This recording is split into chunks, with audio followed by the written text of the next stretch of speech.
Bago ang lahat, luma muna. Dati, yung isang signature move ni Tracy McGrady, yung off the backboard alley-oop dunk. Parang ginawa niya yun sa All-Star Game ng 2002. Ito rin yung naiwan sa alaala ng mga fans, yung ginawa ni T-Mac, na nagpasikat din talaga sa kanya nun.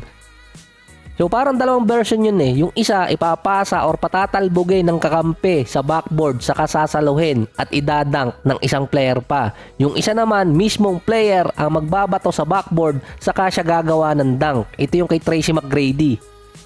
Yung kay Tracy McGrady, ginagawa niya yung kalimitan, transition play or kaya pass break nung nasa Orlando pa siya. Na mga sumunod na taon, ang mostly nakakagawa nun si LeBron, lalo na kapag naiipit siya sa defense. Dati napaka-rare na play yun at bibihira lang din na nakakagawa. Pero ngayong season parang naging normal play na. Katulad ni Victor Wembanyama versus Bucks, nasa loob pa ng paint nun si Giannis. Ang dami din kasing pwede maging cheat code dito kay Wemby, kaya nga siya alien. Si Chet Holmgren naman ginawa yon versus Clippers na wala rin nakahabol sa kanya sa loob ng paint na yon.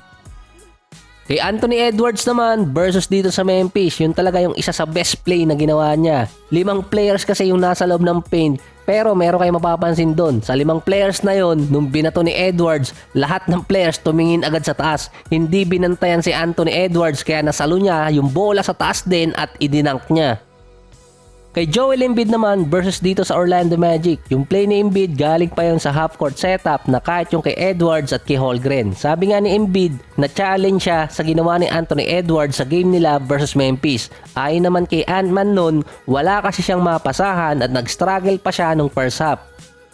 Sinubukan lang din naman niya kung kaya dahil nga nakita niyo yun sa All-Star Game. Marami na rin gumawa nun sa All-Star. Hindi pa kasama yung kay Tracy McGrady at kay Vince Carter nun. Ang sinabi pa ni Ant-Man nun na realize niya na wala naman nagbabantay sa kanya kaya sinimulan niyang yung bising. So parang term yun sa League of Legends dati. Doon ko una narinig yun eh. At parang trash talk na rin. Basta mura yun kaya hindi ko masabi dito kasi sigurado ibablock na naman ako. Dahil sa ginawa ni Wemby, Holmgren at ni Anthony Edwards na sinunda naman ni Joel Embiid, lumalabas ngayon naging NBA challenge ang off the backboard dunk. Dahil ang sinabi nga ni Embiid, kung kaya ni Anthony Edwards, kaya niya rin. Isa rin kasi sa paboritong player ni Embiid si Edwards. Nagawa kasi ng 2 top rookies at 2 top star ngayon sa NBA na naging positive naman yung response ng mga fans at naging viral talaga. Pero sino ang susunod na gagawa nun ngayong season? Na-challenge si Embiid at sino ang susunod na macha-challenge? Yun nga lang, may susundin ka pa rin. Yung tinatawag na unwritten rules. Ibig sabihin, tulad ng sinabi ko dati, pwede mong sundin, pwedeng hindi. Depende na lang sa player yon kung gusto niyang mabangko next game. Ang dating player kasi na gumawa ng off the backboard dunk na binangko ng team si Jordan Bell. Ito yung rookie season niya. Golden State versus Dallas ang game na yon. Lamang na noon ng mahigit 30 points ang Golden State kontra sa Dallas at nasa mahigit 2 minutes na lang. Galing sa isang steal ang ginawa noon ni Jordan Bell ay nagkaroon ng off the backboard dunk. Yung mga players ng Golden State nagulat sa ginawa niya. At si KD nga napatanong na lang bakit niya ginawa yon ay lamang na sila na mahigit 30 points.